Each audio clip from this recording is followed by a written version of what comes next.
What is up, everybody? It is Alex from Heavy New York calling from the quarantine zone again, and this time we are here with Boz of Cosmodemonic. Thank you so much for being here today, man. It's great for you to be here.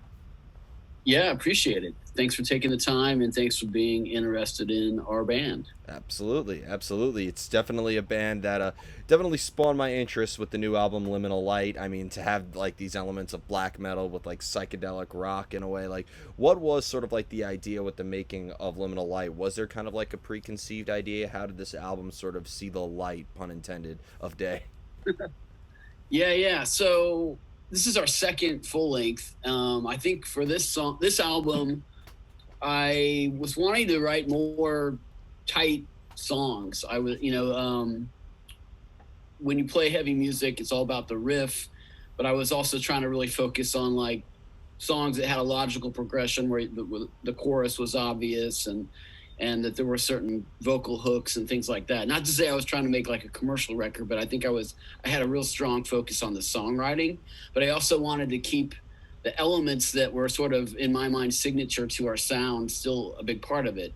And that is kind of like trippy, like when we say the word psychedelic, I mean more like warbly weird riffs, kind of in the vein of like immolation or warbly weird, like you would hear on like a Blue Test Nord record. To me, that's psychedelic more than like bell bottoms and bongs and stoner rock. You know what I mean? I don't know what you hear, or what other people hear, but that's when we kick around psychedelic, that's what we kind of have in mind. I call it So yeah, I want. I call it a Go ahead. Go ahead. I call it a cult acid trip. Yeah, I like that. Totally. So yeah, it's like trying to like still have the same flavors of being dark, trippy, and heavy. I think maybe on this record, some folks have said they heard it a little bit more doomy. Elements came out more. Like there's one song that's kind of called shit, I'm blanking out on it. Lover of Leaving. That could be like straight up like almost like a funeral doom song, but yeah. So yeah, I wanted to make a record that was a little more streamlined, a little tighter, punchier, and also that kind of was eclectic. One thing I'm proud of it is I feel like the whole record, if you listen to the whole thing, it kind of takes you on a ride and has a lot of different vibes in it. Definitely, I definitely feel that way. And with like the different sounds that are incorporated, I mean, I could see black metal fans appreciating this, but I do see elements of bands such as Neurosis or Sleep or even Baroness incorporated on here as well. So like, it's fair to say that Right like on. there was many references and many sources of inspiration for the making of Liminal Light as well, right? Yeah, totally. I love metal. I love all different genres of metal, and I love all kinds of music. I'm really into like world music and classical, all kinds of shit. So that all kind of probably sneaks in some way in there, But definitely, doom and black metal are a huge influence for this band. Awesome. When it started, Triptychon had only no, I guess they'd been around for a while, but Triptychon was like a big band on my stereo and in my head. I just thought always have loved Celtic Frost, and in my mind, Celtic Frost is like the Black Sabbath of underground metal. Like if Black Sabbath is the godfathers of heavy metal, Celtic Frost is the godfathers of extreme metal. You know what I mean? So like I feel like with Triptychon, he just kind of like fucking supersized it and made it even more vast and crazy than what he was doing in Celtic Frost. Well, going from Celtic Frost to Triptychon, I feel like Triptychon was like a lot more epic and like anthemic and kind of like more full, whereas Celtic Frost always kind of like maintained their like underground charm in a way. And like Yeah, like I would say that Triptychon was ready to destroy all the stadiums while Celtic Frost was ready to destroy all the clubs, and I mean that both in a positive connotation. totally. That's a really good description. Yeah. Thank you. Um, do you think that by having like the structure that you were mentioning, like you wanted the chorus to be more obvious and have these certain hooks, do you think that this is going to be maybe a song structure that you try to stick with in the future for Cosmodemonic, or are you going to maybe experiment even further?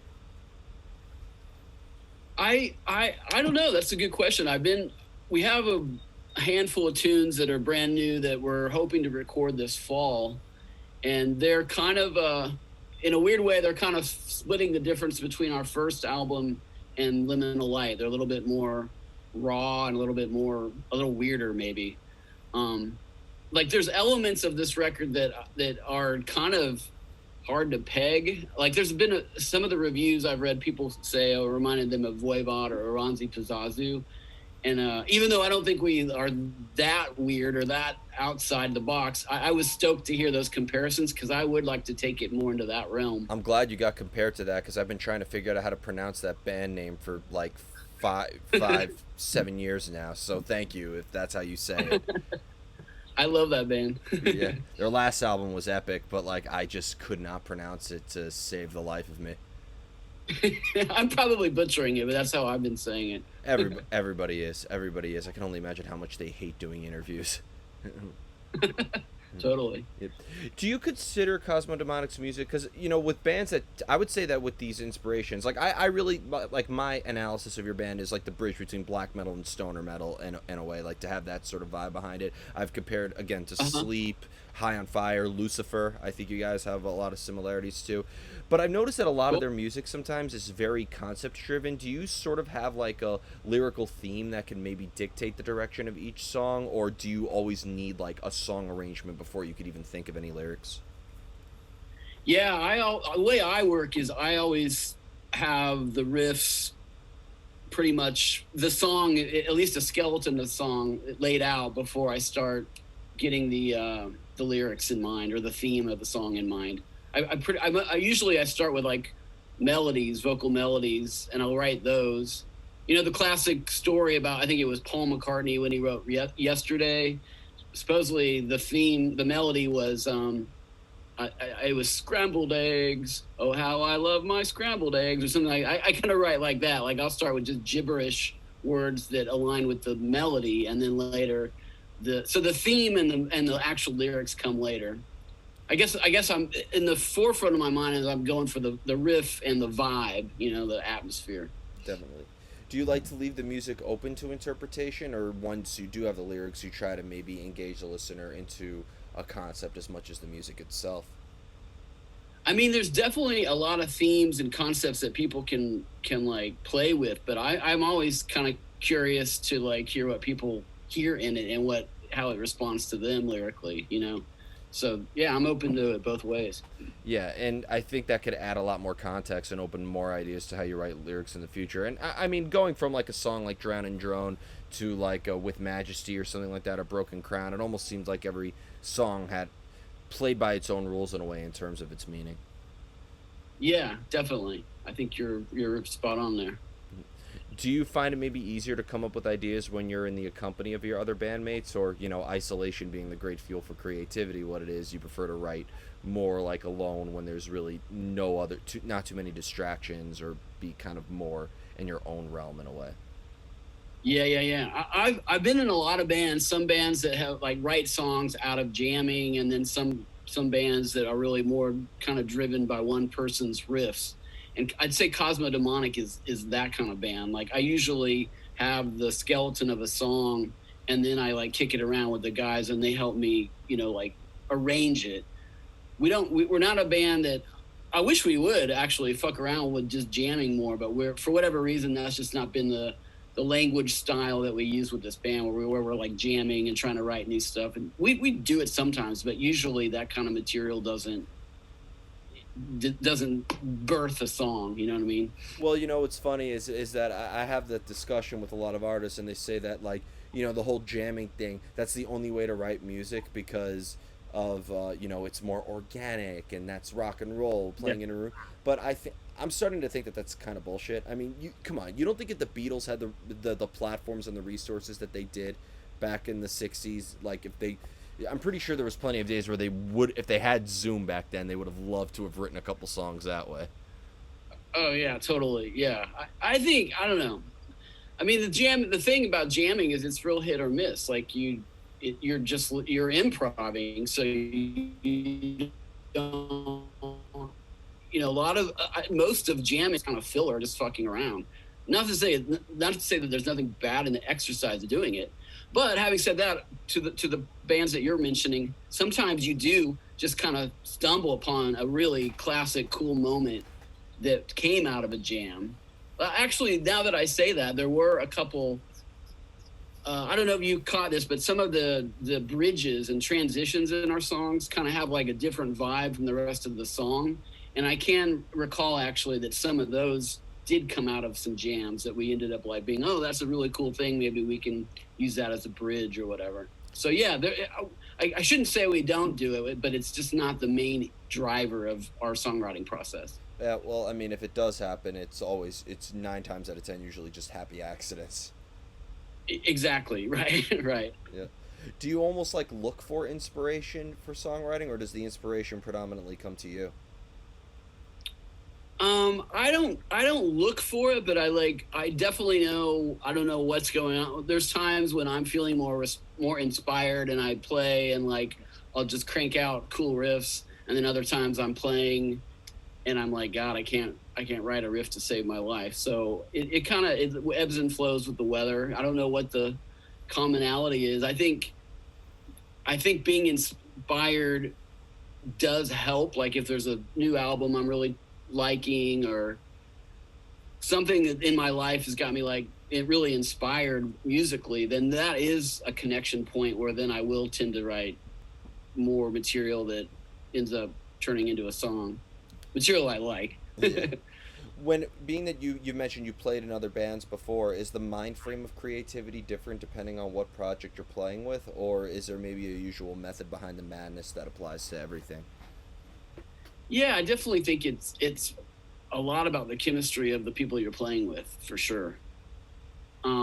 Yeah, this band, like I said, we do some jamming, but predominantly everyone's really good players. So, and they've all been playing for a long time. So we can like get down into space and like construct a song without a whole lot of having to like kick it around forever. Yeah.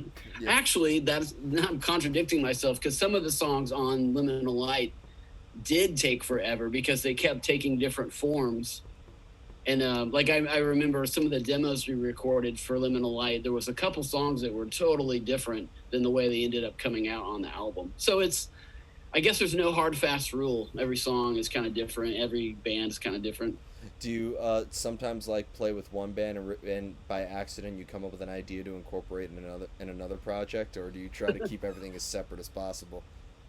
That has happened before. Right now, I'm really only doing Kosmodemonic. I'm too busy in my life right now. I play fingerstyle folk kind of stuff. That's more like kind of dark, trippy folk. Those are just my own acoustic songs. But for like electric, I'm only doing Cosmo right now. Okay, but that has happened. I could definitely see some like black and folk style coming into Kosmodemonic too. Like there's this really great black and folk metal band called Imperium that kind of incorporates that in there, and there's been a lot of like black folk sort of metal in a way. Like I could really see Kosmodemonic, and it's your band, do whatever you want, but like I'm just saying, bring some acoustic folk elements in there. Oh man, that'll be a whole other trip. It's funny you say that because I'm actually working on a song that's got like finger style or finger picking, whatever you want to call it, like moments that I'm trying to mix into a Cosmo song. So you read my mind. You saw our future, man. Awesome. I have 2 more questions for you, and this is the most difficult question of the interview if you're ready. Because you're going to use a lot of big words and I'll have to look them up in a thesaurus? No. If anything, okay. I'm using the least amount of big words in it. Just joking. How do you know when a song is done? That is a good question. With the songs on Liminal Light, it was a little more clear because I was trying to put songwriting as a focus, and I wanted the songs to feel like balanced and feel the word I keep kicking around is streamlined. I wanted to feel like the songs had a flow. So once we kind of arranged them in such a way that we felt like they had momentum and flowed in a nice way, then I could kind of settle on like saying, okay, I think it's done, you know. Fair enough. That was a concrete answer. I'm glad you didn't have to think that hard. There's times where I ask people that and I could smell the burning through the computer screen because they're thinking so hard about it. So. But some songs, to your point though, man, some songs you don't really know when it's done, and they keep They don't ever settle, and they keep changing. And then, you know, like maybe you have a cool bridge, and then you want to like make that bridge a whole nother section or a whole nother chorus. You know, they can like keep morphing and mushrooming out. So sometimes it isn't clear. But for this, I feel like most of the songs on this one, they did kind of like eventually come into a form that made sense. Yeah, your genre of metal is all organic metal. I hope so. And no, the final. I think our band, to be honest, I think our band is probably kind of divisive, because I think people who are like hardcore Puritan about black metal probably won't like our band because it's got psychedelic elements, or it's got maybe, you know, vibes that they don't associate with black metal. And then I think sometimes for some people, some of the reviews, people thought the vocals were not cult enough or whatever, or they were too like metal sounding. So I don't know. I personally think that the varying sounds is what makes us more interesting. But I think for some people it's a little weird or a little non-metal, that it makes them have a hard time getting their head around it. You know what? I mean, with the I love how black metal has evolved so much, because it's really, I mean, metal in general, but I mean, you know, black metal come out like Dimmu Borgir bringing like the symphonic elements behind it. You have like, you know, bands that bring like a lot of progressive elements into it, or like these post metal elements. Like, look how much Dimmu Borgir has been people's gateway into Emperor. Think about how a band like Cradle of Filth has been people's gateway into Mayhem. Like, I think the black metal expanding into different genres is amazing. Yeah, I totally do too, man. I think black metal is really one of the most exciting genres right now. Like take bands like the new Inferno record, if you've heard that, or Blue Test Nord, or Oranzi Pizazu. Those bands, the current form they've evolved into is barely metal. It's barely black metal. It's just this whole weird other thing, and I think that's awesome. Yeah. Another great example though is a band like Anal Nakreth. Yes, yeah, totally, right. Oh my god, that band is maddening. And the final question I wanted to ask you is, Kosmodemonic is actually based out of New York, right? We are. I'm actually currently, my family ended up moving to possibly permanently. It's not determined yet, but I'm in California now, but the band is still based in Brooklyn. Everyone else is in Brooklyn, and we're still alive and kicking. And I might be coming back to Brooklyn. I'm not sure yet, but right now, we're kind of bi-coastal. Come back to Brooklyn, or Brooklyn will come back to you. But exactly. yeah. I'm looking forward to shows opening up and us getting out there again. Yeah. You could take the New Yorker out of New York, but you can't take the New Yorker, or you can't take the New York out of the New Yorker. If I said that right? You can't take. That's right. You can take the New York. You could take the New Yorker out of New York, but you can't take the New York out of the New Yorker. Bingo. Exactly. Yeah. But yeah, I'm in Southern California right now. It's a weird place. It doesn't feel like me in many ways. Yeah, people take their sweet time down there, and you're just like, motherfucker, I need to go places. Totally. Get out of my way. Yeah. The two speeds in New York: move fast or get out of the way. But because what's interesting is I actually didn't hear about, like, you know, hanging out in the local scene and the hardcore scene and everything like that. I actually haven't heard about Kosmodemonic until the folks at Earsplit introduced me to you guys, and was very interested since then. But I was curious, like, was there kind of like, were you playing at like the Lucky 13s and the St. Vituses and you know, the Kingsland and other places like that? I mean, I think like a show with like you and Godmaker or Spotlights would be a great show. Yeah. Actually, we've played with Godmaker before. Yeah, we played St. Vitus a lot. We used to play Acheron a lot. Lucky 13 we've played. Part of the reason that we kind of disappeared was in 2017. I was in a really shitty car accident, and pretty much all of 2017, I sadly was kind of out of commission. And I ended up having like all these surgeries, and I pretty much was in rehabilitation for that whole year. And then when I was better, we were trying to get the band kicking around again. We ended up changing members, and then for a while we were short a guitar player. So we kind of had a couple kick in the nuts from life that made us non-operative. So you're right that we haven't been on the radar for a while. Those are the big reasons why membership changes and me being out of commission. But hopefully now we're gonna keep it rolling. Yeah, I mean, the New York City scene seems to, I mean, in a world where there isn't a freaking pandemic happening, but like, it seems like the New York City scene has always been pretty good. I know people like to say, oh, because certain clubs have closed or certain, gentrification issues that, like, the New York City scene is dying, but it always seems like the New York City metal scene has always prevailed one way or another.